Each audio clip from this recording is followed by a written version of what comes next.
Dios, damos gloria a Dios porque tú estás con nosotros hoy, porque nos acompañas a través de las redes sociales y podemos entrar a tu casa a través de Facebook, a través de YouTube y a través de cualquier otro medio digital.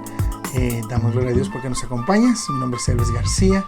Bienvenido a esta reunión familiar y gracias por estar con nosotros. Dios te bendiga.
Y bueno, estamos nuevamente estudiando la palabra del Señor. Estamos en una serie que se llama Iglesia, la historia de la iglesia, Hechos, la historia de la iglesia.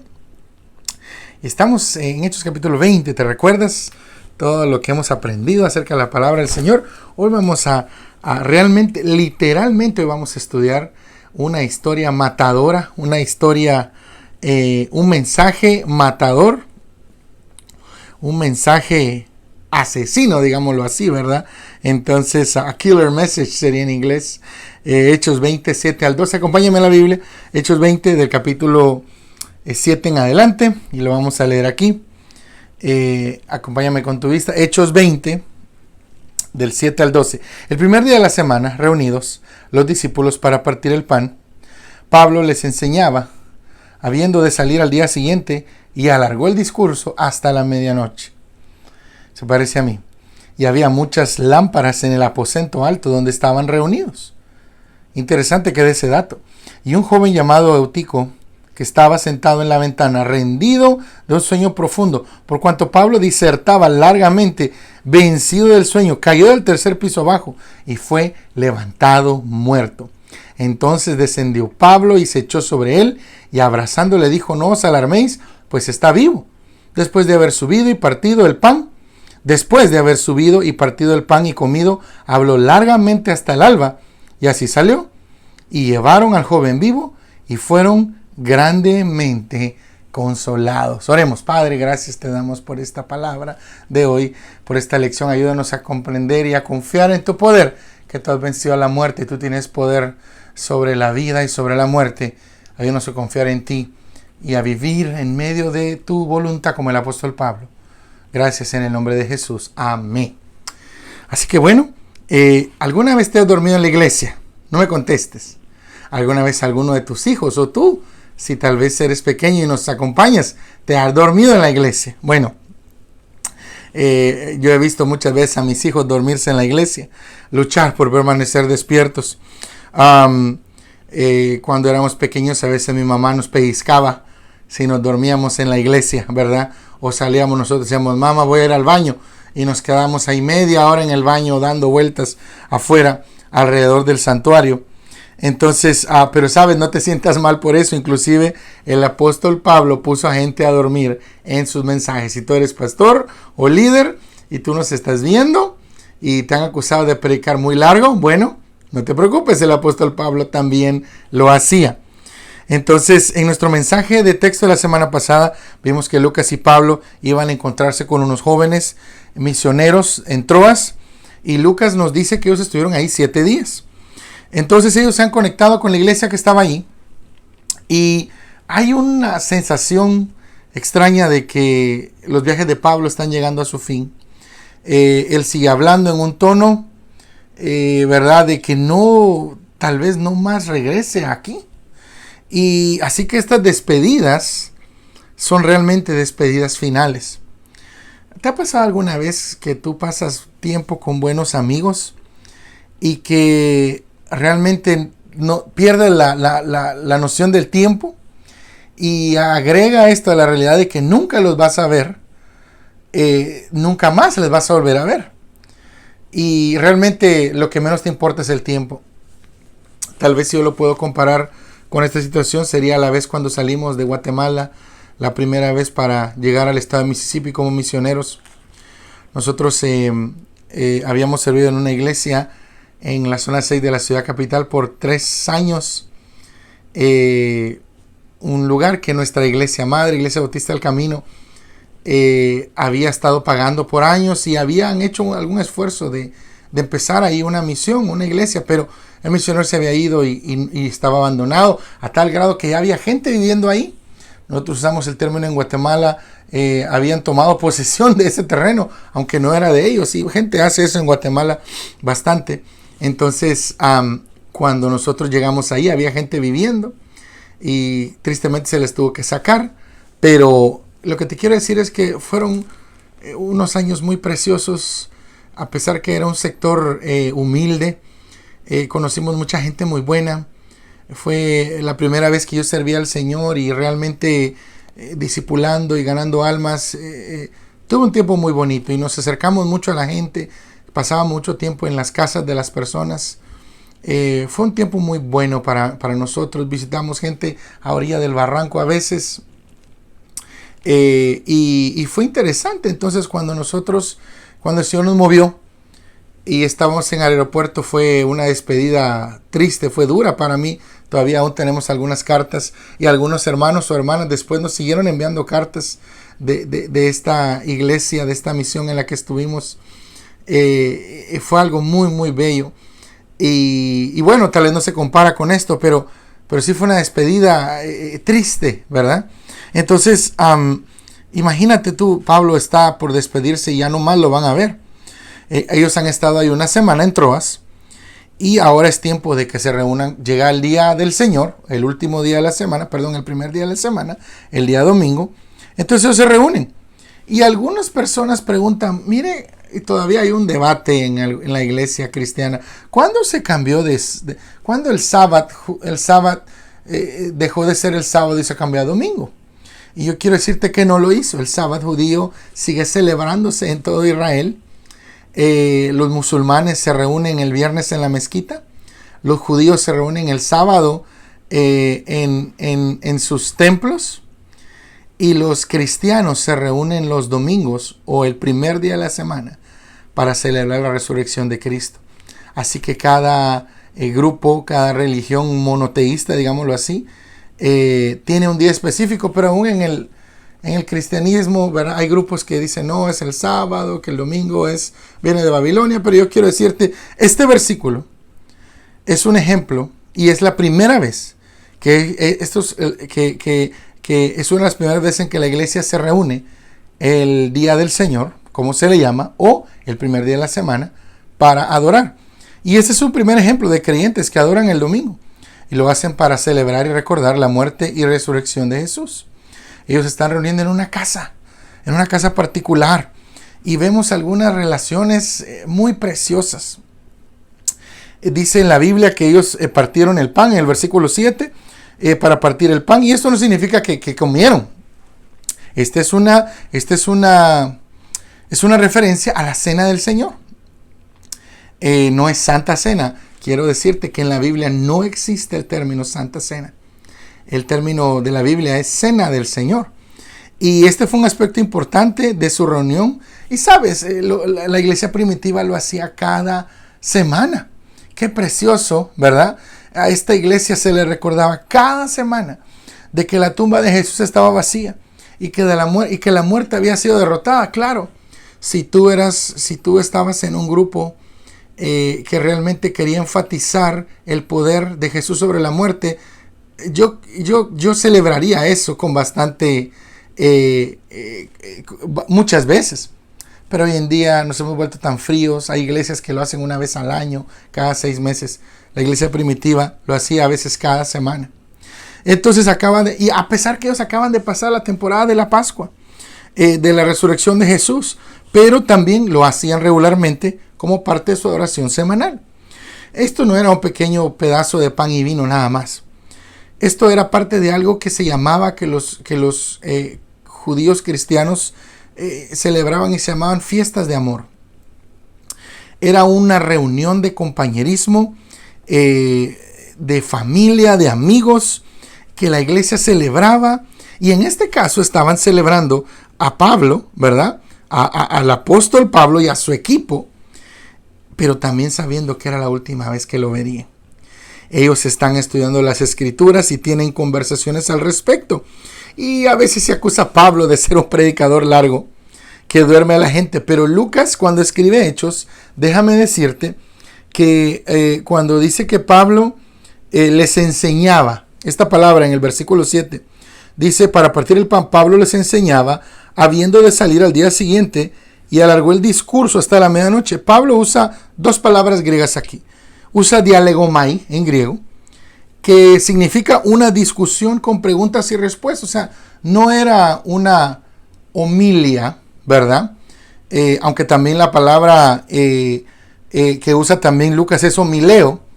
Pero después el término homilética o homilia se usó para un discurso en el que las personas solamente escuchaban a alguien.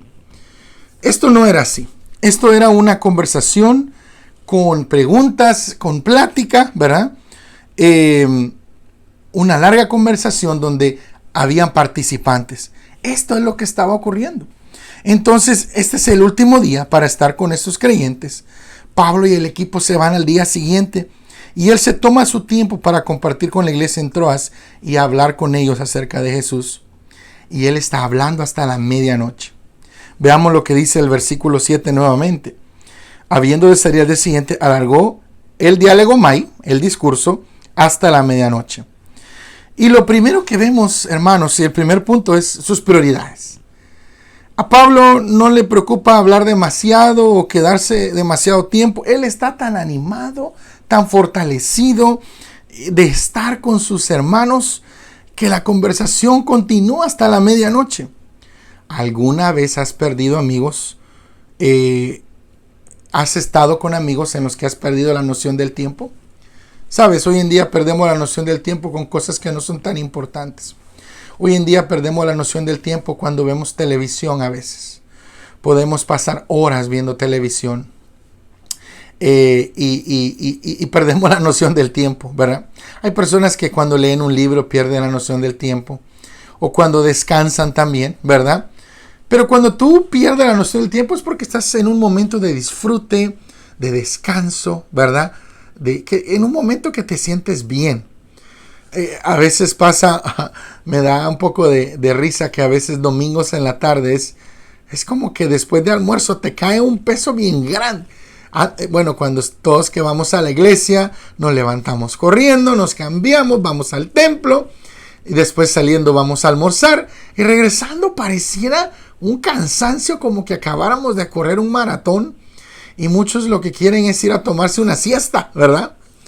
Y las tardes de los domingos son buenos tiempos también. Entonces, ellos estaban pasando un buen tiempo. Lo que quiero hacerte ver es que este era un momento importante y especial. Pero justo en medio del mensaje y la conversación de Pablo con la iglesia, sucede algo horrible, algo trágico. Y vemos este evento tal vez con un poco de humor, pero esto no se vio de haber visto tan divertido, tal vez para la mamá o el papá o el hermano o la hermana de Eutico o el familiar. Y veamos Hechos 20, el 8 dice, y había muchas lámparas en el aposento alto donde estaban reunidos, y un joven llamado Eutico, no que era Tico, o sea, no era de Costa Rica, no, Eutico, hay que leer bien, que estaba sentado en la ventana, rendido de un sueño profundo, por cuanto Pablo disertaba largamente, vencido del sueño, cayó del tercer piso. Wow, imagínate. Una cálida noche de abril, primavera, el brillo de las lámparas. Y es interesante que nos da ese aspecto. Dice, había muchas lámparas en el aposento alto donde estaban reunidos. Me imagino que este muchacho estaba viendo una de esas lámparas. ¿Te ha pasado que alguna vez tú ves una luz y después ves un círculo rojo? Y él busca una ventana. Y entonces y el joven está tomando el aire fresco al lado de la ventana. Y él se empieza a dormir. La palabra joven implica una persona de entre 8 a 14 años. Ya había pasado su hora de dormir. Y el chico está luchando por mantenerse despierto. Ellos están reunidos en la casa de alguien en un tercer piso. Y Eutico no solo se duerme, sino que se cae por la ventana, ¿verdad? Dice la Biblia que Pablo nos explica, fue levantado muerto. O sea, este doctor dice, él estaba ahí, y por eso sabemos que estaba seguro. Tal vez él lo examinó, ¿verdad? Pablo escribe esta historia. Él estaba completamente muerto. Ellos corren hacia la calle y cuando llega Pablo, él se tira sobre el cuerpo del niño, lo abraza y dice, hay vida todavía sobre él. Esto es exactamente lo que pasa con Elías en Primera de Reyes en el capítulo 17. La viuda, la madre del niño que Elías le dio la vida, dice, ahora sé que tú eres un hombre de Dios y que la palabra del Señor en tu boca es verdadera. Si había alguien que estaba en esta reunión con dudas respecto a esta nueva fe del cual Pablo hablaba, seguramente creyó después de ver este milagro increíble. Todo Troas escuchó sobre este milagro. Y sabes, esto, dice un comentario, es un gran recordatorio sobre la resurrección. Jesús también resucitó el primer día de la semana. Y es por eso que los creyentes adoran lo que nosotros conocemos ahora como domingo, para recordar la tumba vacía. Este niño resucitado es una hermosa imagen para creyentes en Jesús, que Él había derrotado la muerte y la tumba y que Él tiene poder sobre estas dos. El enemigo trató de que este tiempo bello se convirtiera en algo trágico. Que ese tiempo de discipulado de Pablo se convirtiera en una tragedia. Pero ni siquiera la muerte pudo evitar que Pablo predicara. Y pareciera que ni siquiera le hizo mucho impacto al apóstol Pablo. Cuando tú vives tan cerca del poder y la voluntad de Dios, y tú sabes quién es Dios, y tú caminas con Él diariamente, ¿sabes? Los milagros se vuelven algo cotidiano. Y no me malinterpretes. Cotidiano no es lo mismo que común. Y no uso la palabra común, uso la palabra cotidiana. Y tú que vives dentro de la voluntad de Dios sabes a qué me refiero.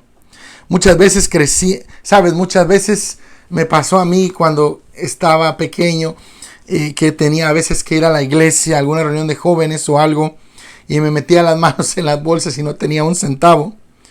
Y me iba a mi cuarto y de repente yo buscaba y en algún pantalón encontraba 5 o 10 quetzales, que es la moneda que usamos en Guatemala. Y con eso me iba a la iglesia. Ahora que lo pienso, digo yo, lo hubiera podido usar para irme a la tienda a comprar dulces. Pero yo quería ir a la iglesia y yo te digo, muchas veces encontré dinero en pantalones. Encontraba dinero tirado que me servía para pagar mi autobús. Y yo no pensaba en esas cosas, pero ahora le doy gracias a Dios porque muchas veces no me perdí las reuniones. No porque tuviera dinero, sino porque Dios siempre me proveía. Y sabes, Dios me ha demostrado durante mi vida que Él es fiel a los que le buscan. Y yo te digo, soy la persona más imperfecta del mundo, enojada, fea, como tú no te imaginas. Mi familia me quiere comprar te hablaba hace algunas semanas de este personaje de Blancanieves, Grumpy, ¿verdad? Gruñón. Me quieren comprar una playera que dice Grumpy, ¿verdad? Me regalaron una taza, ¿verdad? Que dice en inglés I hate Mondays, ¿verdad? Con Grumpy, que dice odio los lunes, ¿verdad? Odio los lunes. Pero no es cierto, no soy tan así. Pero sabes, amado hermano, con nuestras imperfecciones y aún con nuestro mal carácter, Dios tiene cuidado de nosotros. Y Dios me ha demostrado a través de mi vida que Él es fiel con los que le buscan. Cuando estábamos sirviendo en esta iglesia que amé y amo todavía de la ciudad, la colonia 30 de junio, le decíamos la 30 de junio. El primer año fue increíble, se discipuló mucha gente, se bautizaron muchos muchachos. Y llegó Navidad, nuestra primera Navidad ahí. Y habíamos bautizado como unas 12 jóvenes en ese año, pero no tenían Biblia y no teníamos dinero para Biblia. Un grupo de médicos americanos había llegado a dar servicio y ellos regresaron a Estados Unidos. Y como a mediados de diciembre recibimos una carta de uno de ellos diciéndome que nos agradecía mucho el que les hayamos recibido y servido con ellos. E increíblemente, hermano, en esa carta venía un dinero, más o menos como $200. Y el hermano nos dijo, úsenlo para lo que ustedes quieran. Yo podría haber pensado, ya tengo para regalos de Navidad. O esto me lo voy a ir a gastar con mi esposa. Pero lo primero que pensé fue en esos muchachos que no tenían Biblia. Así que hablé con el pastor y nos fuimos a buscar las mejores Biblias, pero al mismo tiempo las que fueran más baratas, pero mejor. Y nos fuimos a las oficinas de las sociedades bíblicas en Guatemala y encontramos unas Biblias delgaditas que tenían una pasta de piel sintética. Pero nos alcanzó exactamente, amado hermano, para comprar las Biblias que necesitábamos para regalarle a estos jóvenes. No les dijimos nada. Y cuando llegó Navidad, ese fue nuestro regalo de Navidad para ellos. Y a cada uno le dimos su Biblia. Para mí eso fue un milagro, porque teníamos esa gran necesidad y no teníamos cómo satisfacerla. Y Dios nos permitió eso. Y esa es una pequeña historia de muchas veces, amado hermano, en que Dios ha hecho milagros en nuestras vidas. Algo que para el mundo no es común, hasta a veces es extraño, pero para los que creen en Él lo es. Y se vuelve algo ordinario, algo del diario vivir. Y eso, esos milagros, ese vivir en el poder de Dios, déjame decirte, amado hermano, es una increíble forma de vivir.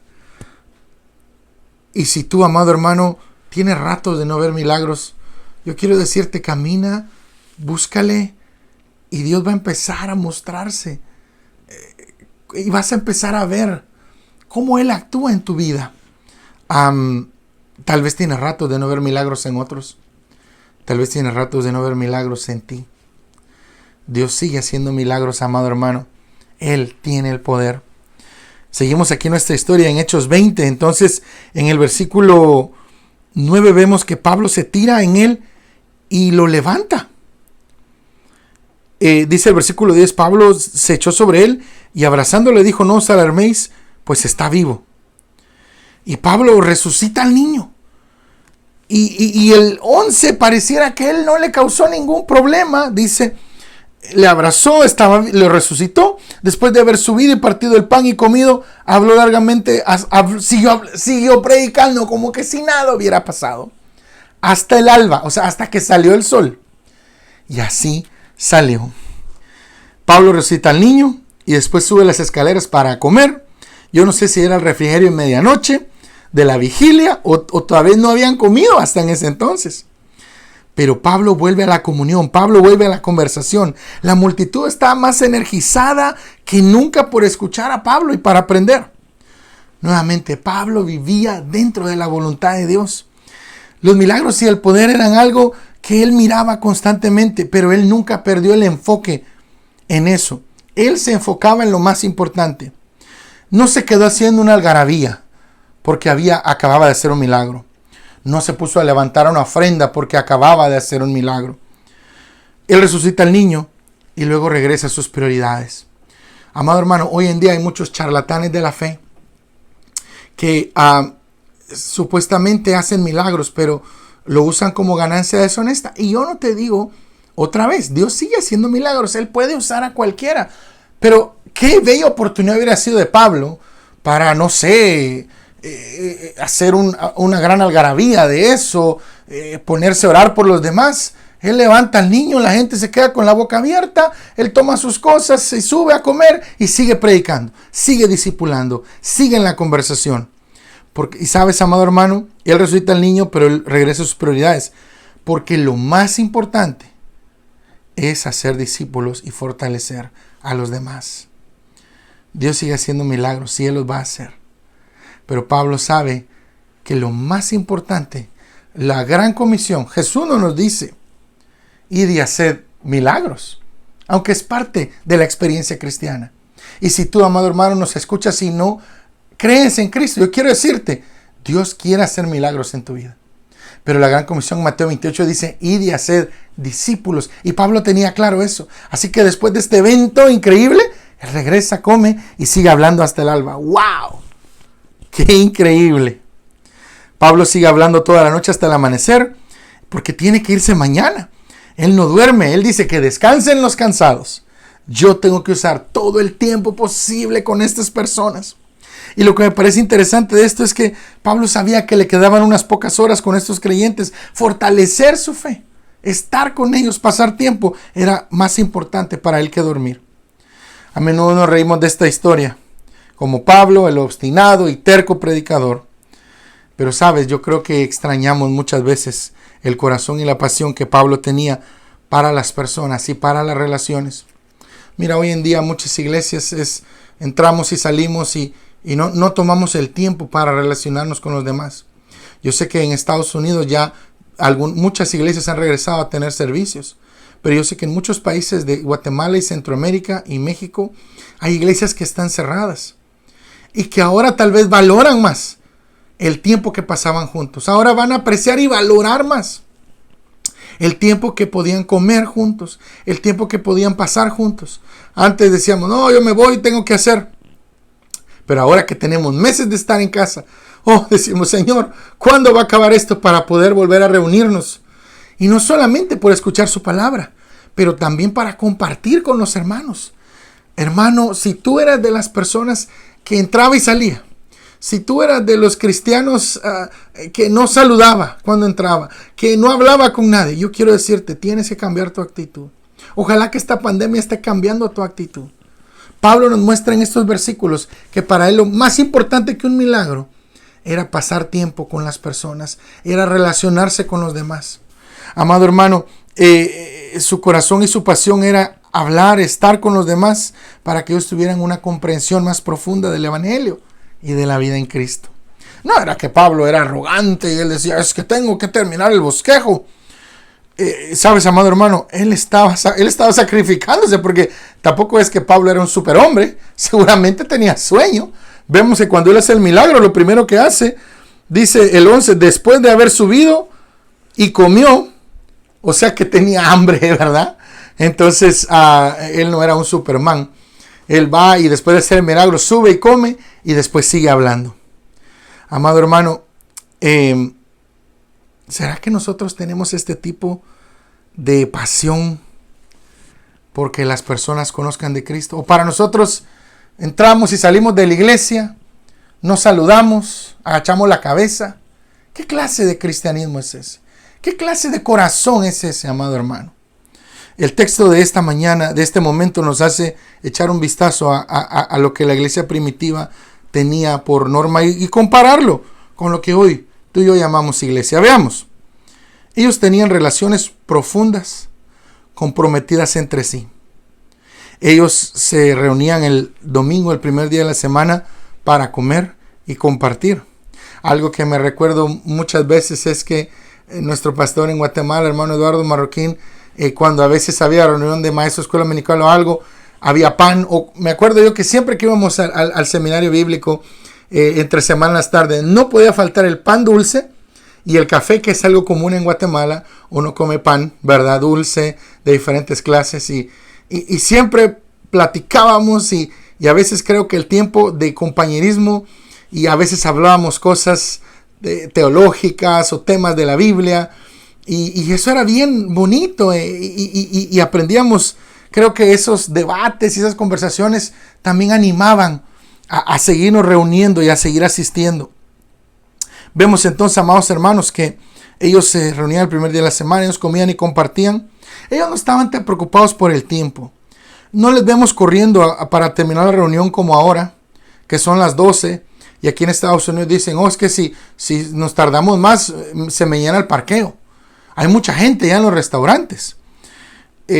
Para ellos no era esto la prioridad. Para ellos la prioridad era el compañerismo, el discipulado. Vemos personas involucradas en conversaciones y no solamente escuchando. Vemos gente bienvenida en casas, no solamente en el templo. Vemos a Dios obrando milagrosamente en medio de ellos. Vemos elementos de la iglesia primitiva a los que necesitamos volver, amado hermano. Pero también vemos las prioridades de Pablo de invertir tiempo en los demás. Pablo siempre buscaba profundizar en Cristo con los demás. Él no desperdiciaba una oportunidad, aunque sea tarde. Segundo Timoteo 4:2 dice que debemos hablar a tiempo y a veces fuera de tiempo. Muchas veces me ha tocado estar en cárceles con personas, estar en hospitales, amanecer en hospitales con personas. Toda clase de cosas de verdad que uno hace cuando sirve al Señor, porque uno ama a los demás y también desea servirles. Amado hermano, ¿qué decisión estás tomando tú? ¿Qué cosas tenemos que aprender a cambiar respecto a nuestra relación con nuestros hermanos en la fe y nuestra relación con los demás? A veces hay personas que saben que somos cristianos y nos hacen preguntas y tú no te gusta hablar y le respondes con timidez o tal vez con enojo o tal vez le dices no sé, solamente porque dices qué aburrido perder el tiempo hablándole a esta persona. Amado hermano, tienes que cambiar tu actitud. Debemos de colocar, amados hermanos, las relaciones por encima de los compromisos. Las relaciones entre personas es lo más importante. No te distraigas, mantente enfocado en lo que más importa, porque ni siquiera la muerte de un muchacho distrajo a Pablo de su misión. La frase final del versículo 12, y llevaron al joven vivo y fueron grandemente consolados. Esta pequeña iglesia en Troas pudo ver el increíble ejemplo de la resurrección de Jesús. Amado hermano, la muerte de hecho está derrotada. Necesitamos darnos cuenta hoy de lo mismo en nuestras propias vidas, que tú y yo adoramos un Salvador resucitado y que Él ha derrotado la muerte. El día del Señor, el primer día de la semana, es cuando podemos ser consolados y crecer en nuestra fe para aprender esta verdad. Podemos salir el día domingo y regocijarnos de que Él está vivo, porque eso es lo que celebramos el día domingo. Y de que Él, amado hermano, ha vencido la muerte. De que somos consolados, de que Jesús posee las llaves de la muerte y de la tumba. No tenemos nada que temer. Podemos vivir confiados. Busquemos de Dios. Tengamos esa fe como la del apóstol Pablo. En estos tiempos de pandemia, de enfermedad y de muerte, adoremos a aquel que ya ha vencido a la muerte. Mucha gente tiene miedo, amado hermano, del coronavirus, de que vaya a morir. Y eso no significa, amado hermano, el tener fe no significa, amado hermano, el realmente caer en lo contrario, ¿verdad? Caer en el no tener cuidado. Significa el no ser descuidado. Porque ese es otro extremo. Personas dicen, yo no voy a usar máscara, yo no voy a lavar las manos, y eso no es cierto. Hay personas que todavía creen que esto es mentira. Estaba leyendo un artículo, si no estoy mal, el presidente de Brasil, y si me equivoco, corríjanme ustedes por mi email, dijo que esto era un hoax en inglés, que era una mentira. Y le dio coronavirus, ¿verdad? Entonces, amado hermano, esto es real. Y no tenemos que ser, amados hermanos, alarmistas, pero tampoco descuidados. Tenemos que usar máscara. Y estoy haciéndole publicidad a las personas, al gobierno, a las entidades sociales. Pero es que es sentido común. Siempre nos dicen, solamente ten sentido común. Lávate las manos. ponte máscara. Si tocas algo, échate alcohol en las manos. Y sentido común y responsabilidad es algo importante. Pero hay personas, amado hermano, que han caído en extremos, en depresión, en miedo, por una u otra razón. Y, amado hermano, cuando nosotros dejamos que nuestras emociones nos abrumen y tomen control, realmente Dios no es el que tiene el control de nuestra vida. Así que si tú te sientes deprimido hoy o triste, yo quiero decirte, deja que Jesús tome el control de tu vida. Deja que el Jesús que resucitó a este muchacho sea el Jesús que resucite tu vida del letargo y del miedo, y que confíes en Él. Pero eso no significa ser descuidado y no tomar las medidas necesarias que tú tienes que tomar. Ser cristiano es ser un ciudadano del mundo responsable hacia Él, hacia Dios primero, hacia Él y hacia los demás. Amado hermano, gloria a Dios porque podemos creer en un Jesús que ha vencido a la muerte y que tiene las llaves, amado hermano, de la muerte y el Hades. Pero que eso no nos exima de buscar del Señor, de ir a su casa, de aprender de Él. Nosotros grabamos estos videos no porque no tengamos que ir a la iglesia. Aquí en Estados Unidos ya se puede asistir a los templos. Pero sabes, hemos tenido tanta respuesta de tantas personas que aunque regresemos al templo y todo se normalice, vamos a seguir adelante poniendo la palabra del Señor en las redes sociales, ya que es una gran herramienta para extender el evangelio. Amado hermano, confiemos en aquel que tiene poder sobre la muerte. Regocijémonos en Jesús, porque Él sigue haciendo milagros. Y si tú no conoces a Jesús, que puede hacer milagros en tu vida, si tú te sientes solo, y si tú te sientes desanimado, tal vez económicamente la situación se ha puesto muy fea, tenemos que confiar en Jesús. Hubo momentos mientras yo crecía que en nuestra familia las cosas se pusieron difíciles. En algún momento voy a compartir mi testimonio. En algún momento mi mamá se enfermó, mi papá perdió todo y Dios siempre fue fiel con nosotros. Él nunca nos desamparó. Y si Él fue fiel con nosotros, Él lo puede hacer contigo. Pero a veces Él nos lleva al límite para que confiemos en Él. A veces tú estás muy enfocado en ti. Tú te has vuelto muy humanista. Tú dices, es que si yo no lo hago, si yo no busco, yo no voy a hacer las cosas. Y amado hermano, ese es el problema. Cuando tú dejes de confiar en ti, Dios va a empezar a actuar. Cree en aquel que puede hacer milagros, que puede resucitar muertos y que puede resucitar tu vida del desánimo y puede ponerte en ánimo, en tranquilidad, en consolación y en relaciones con tus demás hermanos. Si tú no le conoces, ábrele tu corazón a Él. Sería un excelente día hoy para que tú lo hicieras. Y si tú quieres hacerlo, hagamos una oración. Digámosle, Señor Jesús, yo te doy gracias por este momento. Yo te pido perdón por todos mis pecados. Yo te recibo en mi corazón como mi Señor y mi Salvador personal. Yo sé que tú moriste en la cruz por mis pecados, pero tú resucitaste.